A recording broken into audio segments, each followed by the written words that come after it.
was to use that money to buy a better carpet.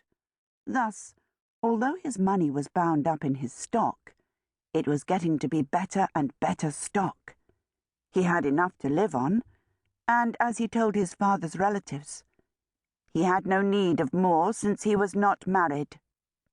"Well, you should be married," cried Abdullah's father's first wife's sister, Fatima, whom Abdullah detested even more than Hakim. "I've said it once, and I'll say it again. A young man like you should have at least 2 wives by now."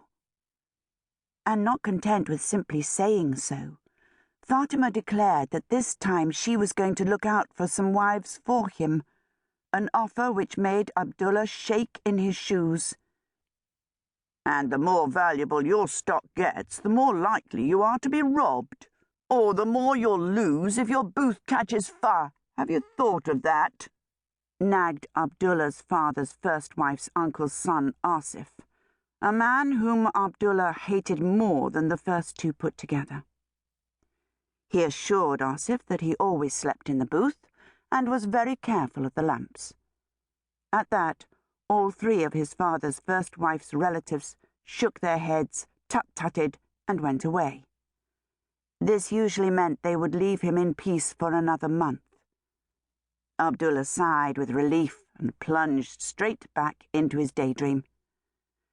The daydream was enormously detailed by now. In it, Abdullah was the son of a mighty prince who lived so far to the east that his country was unknown in Zanzibar. But Abdullah had been kidnapped at the age of 2 by a villainous bandit called Kabul Akbar. Kabul Akbar had a hooked nose like the beak of a vulture and wore a gold ring clipped into one of his nostrils. He carried a pistol with a silver-mounted stock with which he menaced Abdullah, and there was a bloodstone in his turban which seemed to give him more than human power. Abdullah was so frightened that he ran away into the desert, where he was found by the man he called his father now. The daydream took no account of the fact that Abdullah's father had never ventured into the desert in his life. Indeed, he had often said that anyone who ventured beyond Zanzibar must be mad. Nevertheless, Abdullah could picture every nightmare inch of the dry, thirsty, footsore journey he had made before the good carpet merchant found him. Likewise, he could picture in great detail the palace he had been kidnapped from, with its pillared throne room floored in green porphyry, its women's quarters and its kitchens, all of the utmost richness. There were 7 domes on its roof, each one covered with beaten gold. Lately, however, the daydream had been concentrating on the princess to whom Abdullah had been betrothed at his birth. She was as high-born as Abdullah and had grown up in his absence into a great beauty, with perfect features and huge, misty, dark eyes. She lived in a palace as rich as Abdullah's own.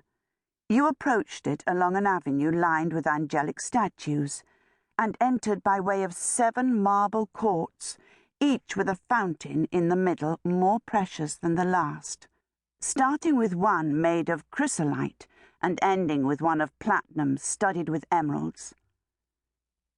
But that day, Abdullah found he was not quite satisfied with this arrangement. It was a feeling he often had after a visit from his father's first wife's relations. It occurred to him that a good palace ought to have magnificent gardens. Abdullah loved gardens, though he knew very little about them. Most of his experience had come from the public parks of Zanzibar, where the turf was somewhat trampled and the flowers few, in which he sometimes spent his lunch hour when he could afford to pay one-eyed Jamal to watch his booth. Jamal kept the fried food stall next door, and would, for a coin or so, tie his dog to the front of Abdullah's booth. Abdullah was well aware that this did not really qualify him to invent a proper garden, but since anything was better than thinking of 2 wives chosen for him by Fatima,